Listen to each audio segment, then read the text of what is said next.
like abstract to me, but I enjoyed it. I've heard they're like cozy. I've heard the book is like way different, so I'm kind of curious. I don't know if I'll read it or not. And then Spirited Away was interesting because I was like, oh my gosh, that girl's parents, they were so awful. Like when they got turned into pigs, I was like, well, yeah, they were acting like piggish even before that. Like, why were they treating her like that? Did not like them. Did not like them. And yeah, I really liked the art style in that one too. I was confused about who the like blob creature was. The blob creature in that movie. So I don't know if you know. Let me know. But yeah, and I don't know. Is that a book too? Because if it is, maybe I should, like check it out. I don't know. But yeah, so I did finally watch both of those. I also saw Moana 2. This I saw on one of my trips. I don't remember which. And I don't really remember much of anything about it. But I did enjoy it. I didn't think it was as good as the first one. And then I also watched Madam Web, also on one of my trips. Dakota Johnson was in it, and Dakota Johnson was in it, and I remember there was like all the buzz about like her not fitting in with the younger cast when the promo was coming out, and people were saying that like she like did not like them and whatever. I don't know. Which the thing I mostly remember Dakota Johnson from is the Ellen That's Not True thing. But yeah, I don't know. I thought it was good, but also like the plot I felt like was all over the place. Like I was pretty confused by the plot, honestly. And yeah, I thought the like spider thing was cool. It was giving Spider-Man, but yeah, I just didn't really get like what the plot was. Which, speaking of Dakota Johnson, I also watched The Materialist with her. Me and my friend went to see it when I visited them in North Carolina last month, and this one was interesting. It was interesting too. I saw a post online that called the movie Broke Boy Propaganda, and I would kind of have to agree. It was interesting because it had the message of like, we want all these material things, but at the end of the day, who you love is who you love, and like go with and just like go with who you love, and they might have the material things or they might not, it could go either way.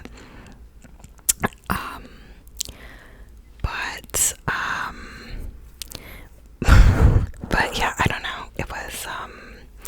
It was interesting. There was a lot afterwards that we were like, I don't know about that.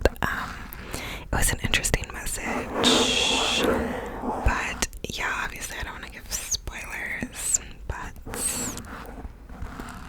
for like how it turned out. Actually, I'll give a spoiler warning now and say go to the next timestamp if you don't want spoilers. Okay, so go to the next timestamp if you don't want spoilers for The Materialist. Okay, so spoiler, her ending up with Chris. I don't know, like it was interesting because we were like, okay, if that's who she wants, then like yeah, she should be with him, right?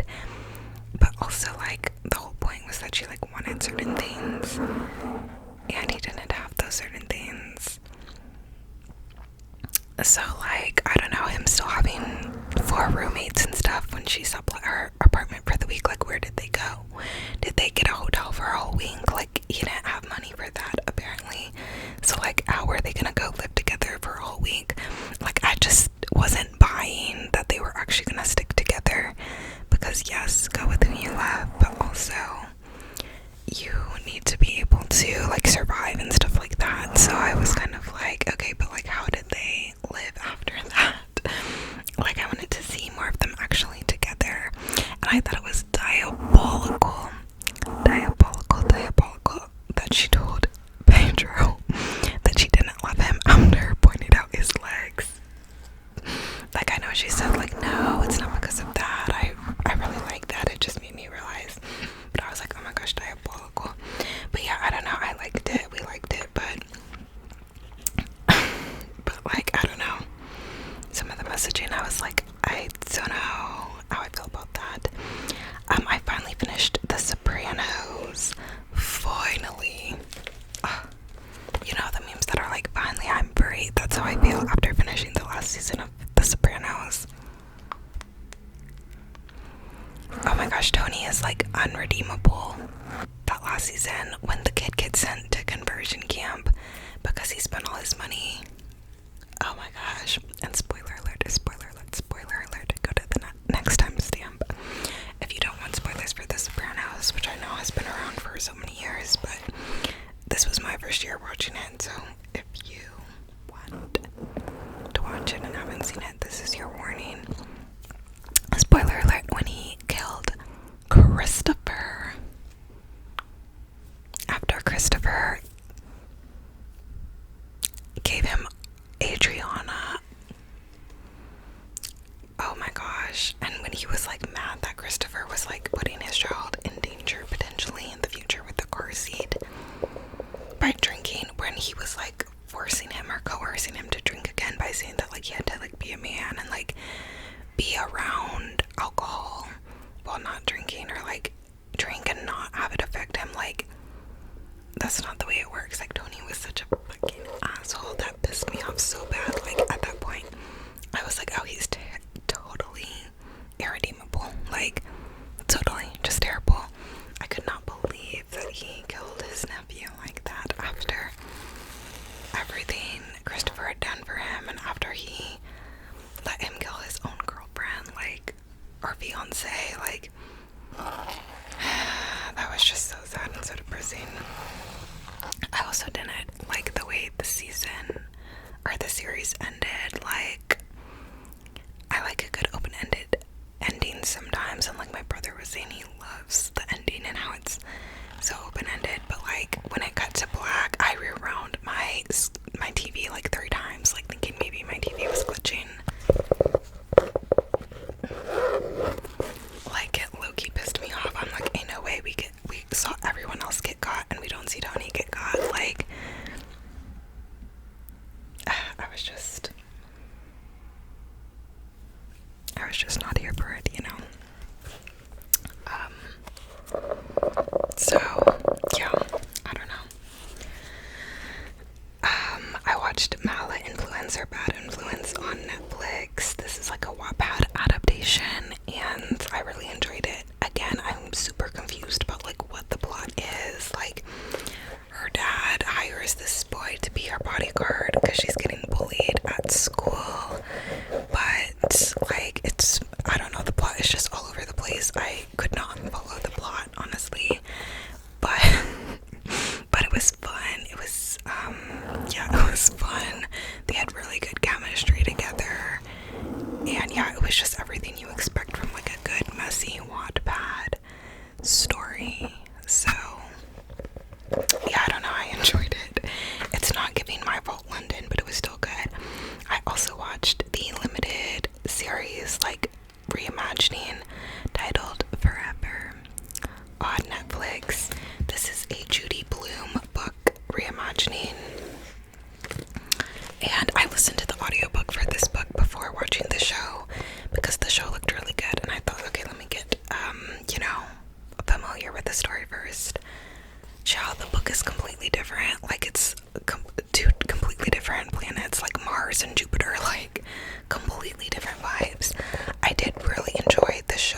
Jessie is like a completely different story. Like, I'm surprised it was even like adapted, because it's truly like nothing like the book.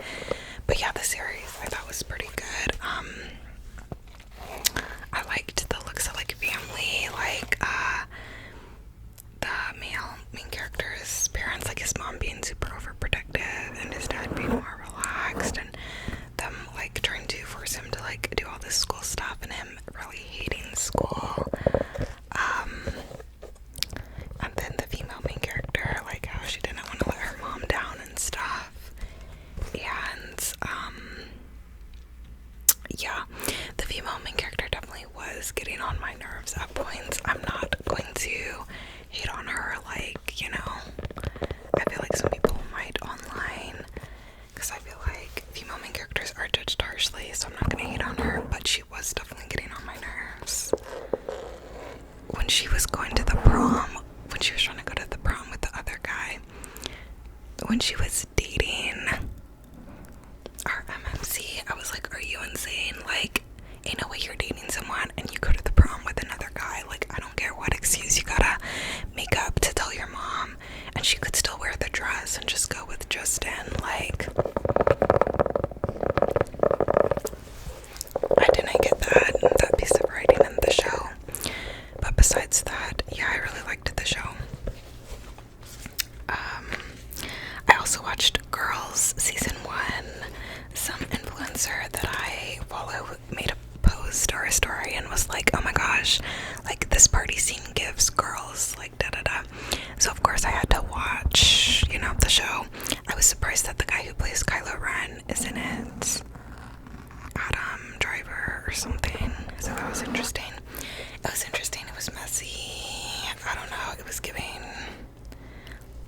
messy girl lipstick, I guess, but it felt very like focused on like, I don't know, like white straight culture kind of. So like, I don't know if I'm going to.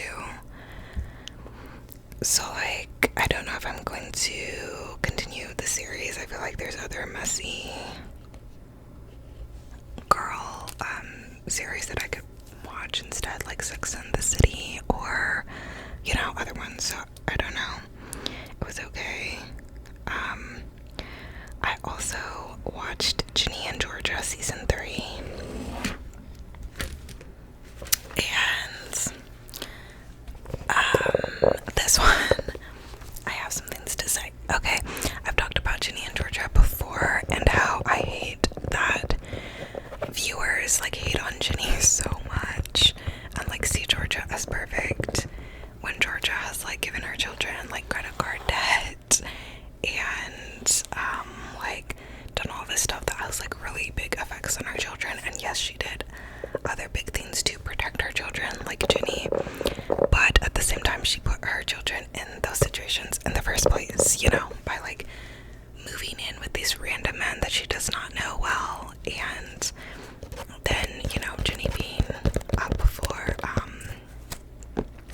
you know, being put in jeopardy in the first place. Basically, my qualms with the like public reception of the show is that everyone hates on Ginny for being annoying because she's a teenager, and it's like she needs to be more appreciative to her mom, da da da. Like, she's a teenager dealing with the effects of her mom at this point being a serial killer. Like, was she protecting her a couple of the times? Yeah. But what about this last season when she killed that man's husband? Like, that man, that woman, like, there's no reason to do that. So, I don't know. Seeing the public reaction to Ginny and Georgia also, like, always makes me question society, because I'm like, what the heck? And I feel like because Ginny is mixed and a young girl of color, I feel like she is judged so much more harshly, whereas Georgia is this southern belle with the blonde hair and the certain body type and whatever, and I feel like that contributes to people like treating her character like completely different than Ginny's, and that pisses me off. So that's my general preface about the show, I will say. But honestly, Ginny did start to irritate me in the end of this one, not because of like being a teenager, because she's a teenager, she should be a little annoying,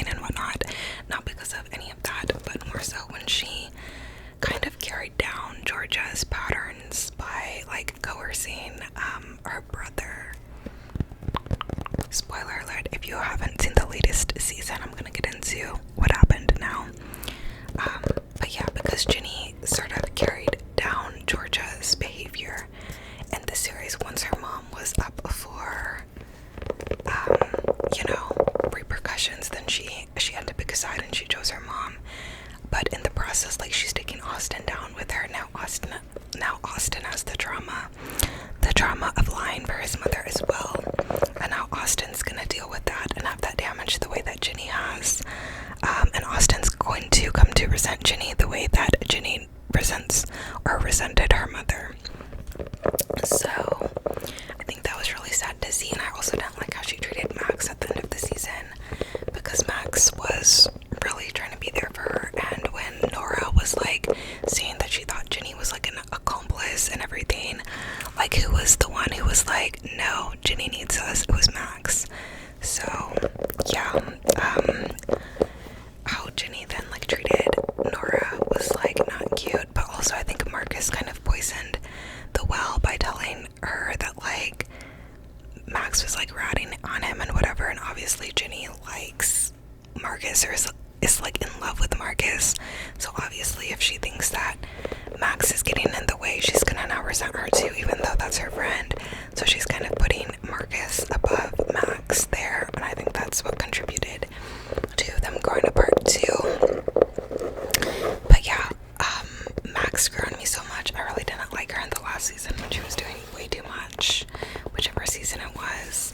But in this one I felt so bad for her, and Abby was such a bitch to her. Like, oh my gosh, when she was like, your feelings can be a lot, Max. Like, okay, like on one hand I get it, because like, yeah, it can be kind of a lot when you don't feel like you can share parts of your life with someone, because they always have like certain reactions and you don't want it to, you don't want them to make it about them or like whatever. Like, I get Abby in that aspect, and I've definitely felt that way at points. But like, also she was just so quick to like minimize Max's feelings that I was like, oh, that's not cute. Like, so yeah, I really didn't like how any of them treated Max this season. Like, oh my gosh.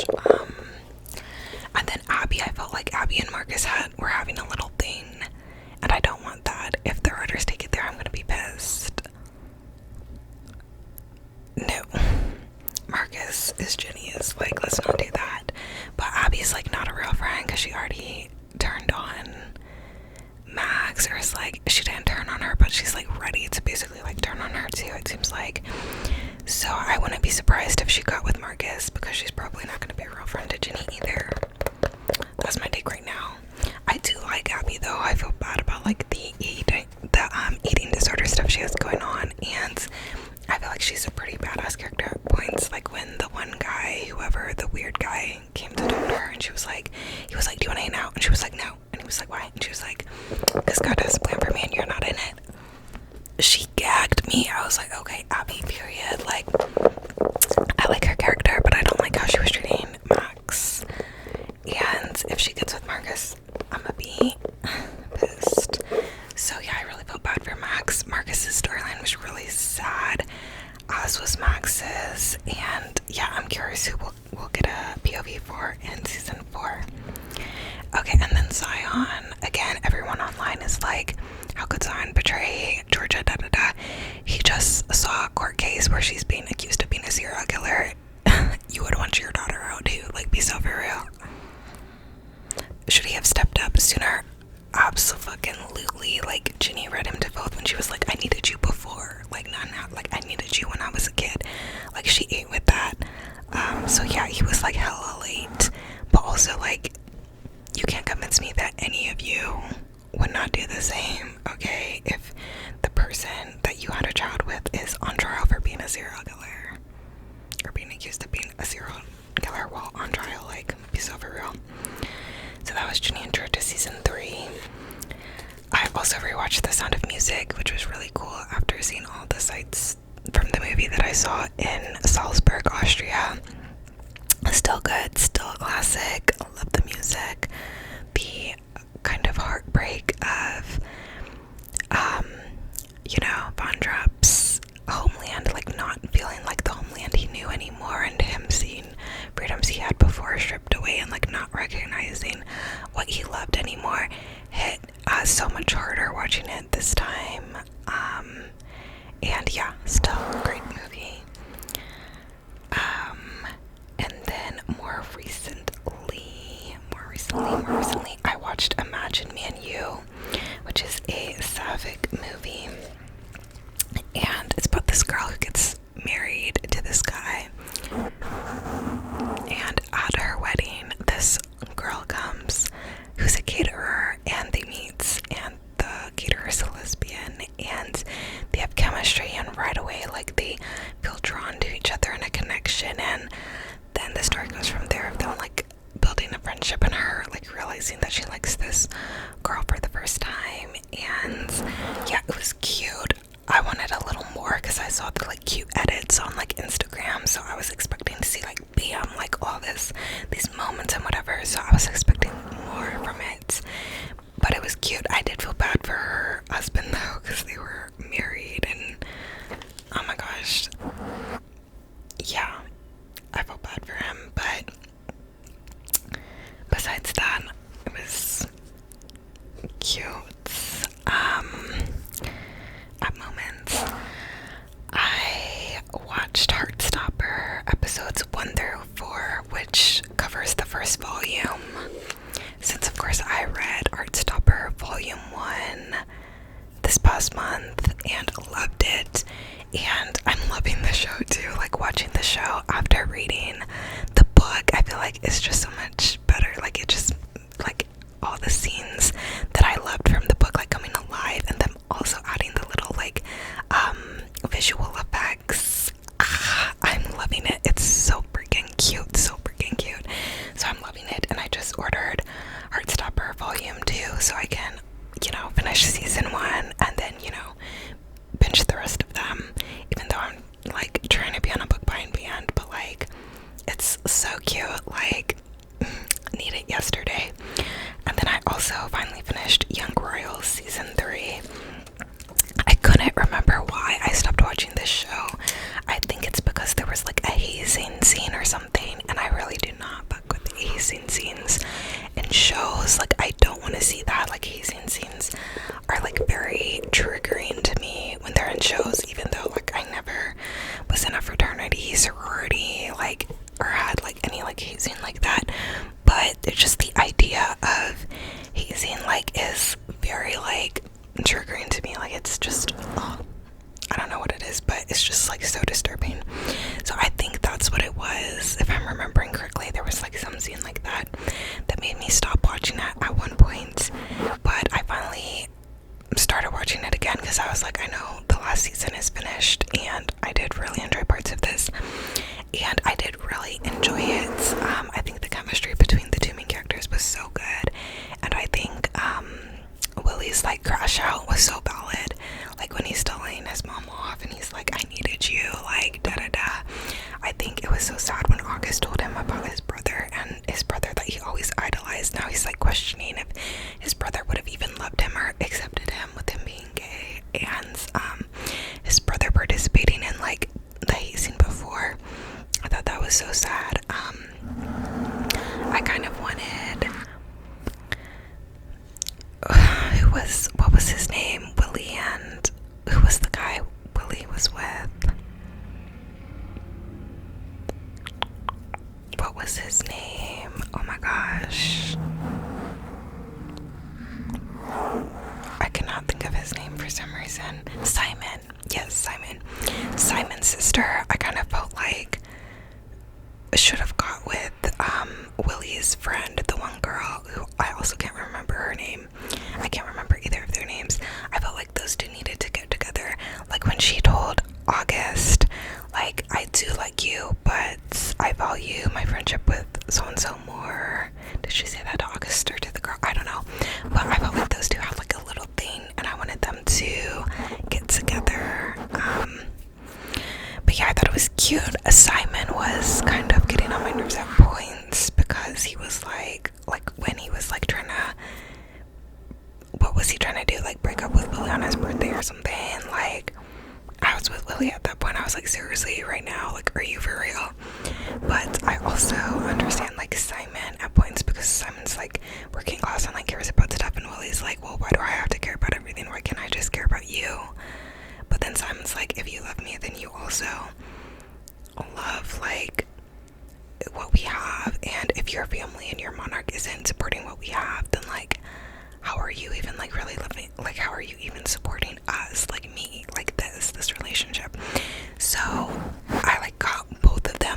certain points I was on Simon's side, and at certain points I was on Willie's side, but really I just was rooting for them both together, like, and yeah, I really liked them together, and yeah, I just thought them together was so sweet, and yeah, so I've also finished that, and yeah, that's the last one that I have to talk about today. I'm rewatching Red, White, and Royal Blue currently, which is one of my favorite movies, and I low-key forgot how much I loved the movie, and now that I'm rewatching it, I'm like, yeah, that's why I love the movie. So I'm rewatching that currently, and I'm really loving it, and I'm also halfway through the half of it, which is another Sapphic, YA Sapphic one, and that one's cute so far too. And yeah, I've been really into queer media lately. So I'm probably gonna watch a bunch more of those and, you know, talk about them next time. But yeah, let me know what you've been watching down below and give me your recommendations,